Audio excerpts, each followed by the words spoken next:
আসসালামু আলাইকুম বন্ধুরা, আশা করি সবাই সুস্থ আছেন। ৪৮ ঘন্টার সময় দিয়েছিল ইরানকে ডোনাল্ড ট্রাম্প। ৪৮ ঘন্টার মধ্যে যুক্তরাষ্ট্রের সঙ্গে আপোস করতে হবে, নিরাপত্তা চুক্তি করতে হবে, নয়তো শক্তিশালী হামলা। দেখুন, এই আল্টিমেটাম ৪৮ ঘন্টার মধ্যে ২৪ ঘন্টা না পেরোতেই ইরান শক্তিশালী আবার হামলা শুরু করেছে আবুধাবি এবং কুয়েতের ভেতর। দেখুন, যদিও সংযুক্ত আরব আমিরাত দাবি করছে যে হামলা তারা প্রতিরোধ করতে পেরেছে, তারপরও তাদের স্থানীয় সংবাদ মাধ্যমই বলছে আবুধাবির যে রুয়াইয়া ইন্ডাস্ট্রিয়াল কমপ্লেক্স রয়েছে, যেটা পেট্রোকেমিক্যাল প্লান্ট, সেখানে হিট করেছে সরাসরি ড্রোন, যেটি একটি বড় প্লাস্টিক এবং পেট্রোকেমিক্যাল উৎপাদন কারখানা। এর পরপরই কিন্তু সেখানে অগ্নিকাণ্ডের ঘটনা ঘটেছে এবং এখন পর্যন্ত তার নিয়ন্ত্রণে পুরোপুরি আনা সম্ভব হয়নি। দেখুন, হামলার ঘটনা ঘটেছে কুয়েতের ভেতরও। কুয়েতের যে সুয়াইক নামক তেল সেক্টর কমপ্লেক্স রয়েছে, সেখানেও ইরান হামলা করেছে। এবং যদিও উপসাগরীয় দেশগুলো দাবি করছে তারা হামলা প্রতিরোধ করতে অনেকটাই ভালো পারফরমেন্স দেখাচ্ছে, তবে বাস্তবতা হলো যে তাদের যে তেল ক্ষেত্র এবং গ্যাস ক্ষেত্র এবং পেট্রোকেমিক্যালের বিভিন্ন ধরনের উৎপাদন সেক্টর রয়েছে, সেগুলো কিন্তু কোনোভাবে আঘাত থেকে রক্ষা পাচ্ছে না, বরঞ্চ ক্ষতিগ্রস্ত হয়ে তাদের উৎপাদন ব্যবস্থা সরাসরি বন্ধ হয়ে যাচ্ছে। দেখুন, ৪৮ ঘন্টার ডেড লাইন।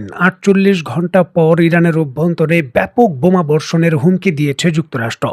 এমতো অবস্থায় পাল্টা হামলা করে আরব সাগরীয় দেশগুলোর ভেতর ইরান পরিষ্কারভাবে তাদের শক্ত অবস্থানের জানান দিয়েছে, এমনটা তারা দাবি করেছে।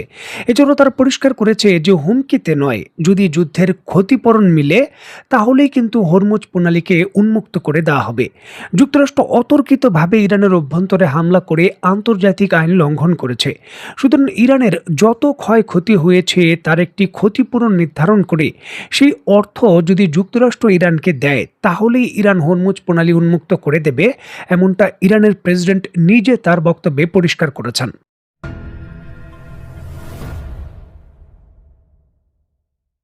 দিন আজকে রাতে ১২টার মধ্যে যদি ইরান হরমুজ প্রণালী উন্মুক্ত না করে দেয়, তাহলে ডোনাল্ড ট্রাম্প ঘোষণা দিয়েছেন ইরানের বড় বড় যে বিদ্যুৎ কেন্দ্র, বড় বড় যে সেতু, সেগুলো তিনি হামলা করবেন এবং সেগুলোকে গুড়িয়ে দেবেন। দেখুন, ইরানের কয়েকটি বড় কয়লা ভিত্তিক বিদ্যুৎ কেন্দ্র এবং তেল ভিত্তিক বিদ্যুৎ কেন্দ্র রয়েছে, যা ইরানের প্রায় ৯ কোটির বেশি জনসংখ্যার যে বিশাল বিদ্যুতের চাহিদা রয়েছে, জ্বালানির চাহিদা, তা পূরণ করে থাকে। আর বর্তমানে কিন্তু সেই সংকটটা আরও বেশি, কারণ বিভিন্ন ধরনের হামলার কারণে অবকাঠামোগত মোটামুটি অনেক ক্ষয়ক্ষতি হয়েছে। এমতো অবস্থায় বড় বড় বিদ্যুৎ কেন্দ্রগুলো, বিশেষ করে ইরানের কয়েকটি বিদ্যুৎ কেন্দ্র রয়েছে যেগুলো ২,০০০ মেগাওয়াট বিদ্যুৎ উৎপাদন করতে পারে। এই ধরনের বড় বড় বিদ্যুৎ কেন্দ্রে যদি হামলা করে সেগুলোকে ডিস্ট্রয় করে দেওয়া হয়, পাল্টা হামলা কিন্তু ইরানও করতে পারে মধ্যপ্রাচ্যের বিভিন্ন দেশের বিদ্যুৎ ক্ষেত্রে। আর এটি যুদ্ধকালীন পরিস্থিতিতে আরেকটি নতুন সমীকরণ তৈরি করবে, কারণ এখন পর্যন্ত কোনো উৎপাদন সেক্টরে, এই উপসাগরীয় দেশ যেগুলোর বিদ্যুৎ উৎপাদন হয়, এই ধরনের কোনো সেক্টরে হামলার কিন্তু কোনো ধরনের নজির এখন পর্যন্ত পাওয়া যায়নি। তবে ডোনাল্ড ট্রাম্প যদি আগামী মঙ্গলবার, মানে আজকে রাত ১২টার পর যদি হামলা করে বসে, তাহলে কিন্তু নতুন আরেকটি জটিলতা শুরু হবে। ইসরায়েলের পক্ষ থেকে দাবি করা হয়েছে তারা তাদের সম্পূর্ণ প্রস্তুতি সম্পূর্ণ করেছে, শুধু ট্রাম্পের পক্ষ থেকে সবুজ সংকেত দিলেই তারা ইরানের যে জ্বালানি স্থাপনা রয়েছে সেখানে আক্রমণ করবে। ইস্যুটিকে কেন্দ্র করে তাদের যুদ্ধ বিমানগুলো মিসাইলে সুসজ্জিত এবং তারা সম্পূর্ণ প্রস্তুত। এখন সম্পূর্ণভাবে প্রস্তুত এটা ঘোষণা দিলেই তো হবে না, ইরানের ভেতর প্রবেশ করা এখন খুবই ঝুঁকিপূর্ণ। গত কয়েকদিনে যুক্তরাষ্ট্রের কয়েকটি যুদ্ধ বিমান, কার্গো বিমান এবং হেলিকপ্টার, ড্রোন ভূপাতিত হয়েছে। ইরানের আকাশ প্রতিরক্ষা ব্যবস্থাগুলো খুবই সক্রিয়।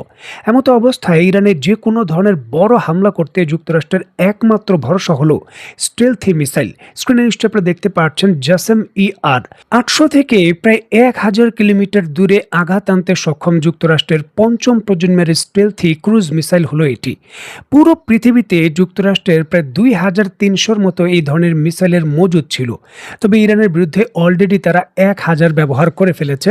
যুক্তরাষ্ট্র সংবাদ মাধ্যমের দেওয়া তথ্য অনুসারে ১,৩০০ মিসাইলের মতো থাকার কথা তাদের বহরে, যেখানে ৪২৫টি মিসাইল আবার বিশ্বব্যাপী দক্ষিণ কোরিয়া বা জাপানের যে সাইট রয়েছে সেখানে তারা ব্যবহার করছে। করছে। এমন পরিস্থিতিতে বাকি অবশিষ্ট যে পঞ্চম প্রজন্মের মিসাইল রয়েছে, সকল মিসাইল ইরানের বিরুদ্ধে ব্যবহার করার অনুমতি দিয়েছেন ডোনাল্ড ট্রাম্প এবং সেগুলো ইরানের বিরুদ্ধেই ব্যবহার হবে, যেটি যুক্তরাষ্ট্রের অভ্যন্তরীণ নিরাপত্তার জন্য একটি বড় ঝুঁকি হিসাবে দেখছে। দেখুন, অবশিষ্ট যে মিসাইল রয়েছে তা দিয়ে 17টি কিংবা 18টি মিশন পরিচালনা করা যাবে, যুক্তরাষ্ট্র যেমনটা ধারণা করছে। অথচ এই মিসাইলগুলো তৈরি করতে যুক্তরাষ্ট্রের আরও 4 থেকে 5 বছর লাগবে। মানে এই সময়ের আগে তারা এই ধরনের পঞ্চম প্রজন্মের মিসাইলের যে ঘাটতি সেটা কোনোভাবে পূরণ করতে পারবে না। এমতো অবস্থায় নিজেদের জাতীয় নিরাপত্তা বা অভ্যন্তরীণ নিরাপত্তা বাদ দিয়ে সকল মিসাইল পঞ্চম প্রজন্মের মিসাইল ইরানের বিরুদ্ধে ব্যবহারের অনুমতি দেওয়া, যুক্তরাষ্ট্রের সামরিক বিশেষজ্ঞরা তারা নিজেরাই কিন্তু এই ইস্যুটিকে কেন্দ্র করে ঝুঁকিপূর্ণ সিদ্ধান্ত হিসাবে গণনা করছে। কারণ B-1 লান্সার সহ অন্যান্য যে বোমারু বিমান রয়েছে, B-1B, এই সকল বোমারু বিমানরাও কিন্তু এই মিসাইলগুলো ব্যবহারই তাদের প্রধান হাতিয়ার। যদি এটা একবার ব্যবহার হয়ে যায় তারপর কিন্তু টামাহক মিসাইলের উপরই তাদের নির্ভর করতে হবে, যার উৎপাদন যে পাওয়ার প্ল্যান্টের উৎপাদন সক্ষমতা সেটাও কিন্তু অনেকটা কমে এসেছে। সুতরাং অস্ত্রের ঘাটতি রয়েছে। এমতো অবস্থায় ইরান দীর্ঘকালীন যুদ্ধের প্রস্তুতি নিচ্ছে।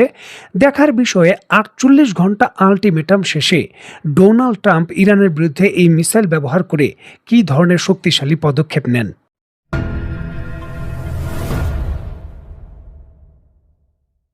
দেখুন, একদিকে যুক্তরাষ্ট্র যখন উৎপাদন ব্যবস্থার ঘাটতিতে ভুগছে এবং তাদের অত্যন্ত গুরুত্বপূর্ণ স্ট্র্যাটেজিক মিসাইলের একেবারে শেষ পর্যায়ে যে মজুদ রয়েছে তা তারা ব্যবহারের সিদ্ধান্ত নিয়েছে, ঠিক এমতো অবস্থায় পশ্চিমা গোয়েন্দা সংস্থাগুলো এবং অন্যান্য সংবাদ মাধ্যম নিশ্চিত করছে ইরান তার ড্রোন উৎপাদনের যে নেটওয়ার্ক রয়েছে সেটাকে আরও শক্তিশালী করেছে। দেখুন, পৃথিবীর বিভিন্ন দেশ, এমনকি যেই সকল দেশের বিরুদ্ধে ইরান লড়াই করছে সেই সকল দেশ থেকেও কিন্তু এই ড্রোন তৈরির গুরুত্বপূর্ণ যন্ত্রাংশ ইরান তার নেটওয়ার্কের মাধ্যমে তৃতীয় নয়তো চতুর্থ দেশের মাধ্যমে ইরানে নিয়ে আসছে। এই তালিকায় রয়েছে সংযুক্ত আরব আমিরাত থেকে শুরু করে তুরস্ক থেকে শুরু করে ইউরোপের বিভিন্ন দেশ এবং অন্যান্য বড় বড় ক্ষেত্র থেকে তৃতীয় কিংবা চতুর্থ দেশ থেকে বিভিন্ন নামে বেনামে এই ড্রোনের গুরুত্বপূর্ণ যন্ত্রাংশ ইরানে পৌঁছে যাচ্ছে এবং ইরান তার ড্রোন সক্ষমতার উৎপাদন ব্যবস্থা আরও শক্তিশালী এবং সাশ্রয়ী মূল্য করছে। এই নেটওয়ার্ককে ভেঙে ফেলার জন্য যুক্তরাষ্ট্র বহুবার চেষ্টা করেছে, তবে তারা কিন্তু সফল হয়নি। সেটা ধীরে ধীরে আরও বড় হচ্ছে।